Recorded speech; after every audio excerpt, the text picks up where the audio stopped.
Congratulations on your purchase of Icon Tool Storage. This video will show you how to set up the Icon End Cabinet, which attaches to the 56-inch or 73-inch Icon roller cabinet. Before you begin, please take the following safety precautions. Wear steel-toed shoes. Wear gloves with a non-slip grip. Wear eye protection. We recommend at least 2 people to safely unbox and install the end cabinet. Remove the owner's manual from inside the end cabinet and follow the additional safety precautions listed on page 1. You will need the following tools to properly set up your Icon End Cabinet.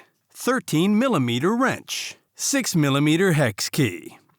The Icon End Cabinet will be delivered on its side on a wood pallet. Remove the strapping and corrugate.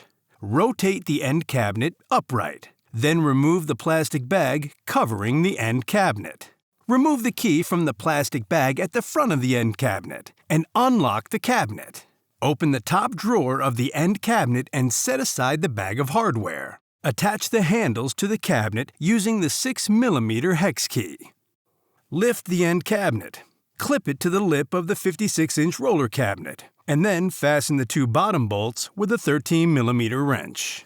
You are now ready to use your Icon End Cabinet or attach another Icon storage unit. For more information and to view assembly videos on other units in the Icon line of storage, please visit harborfreight.com/icon.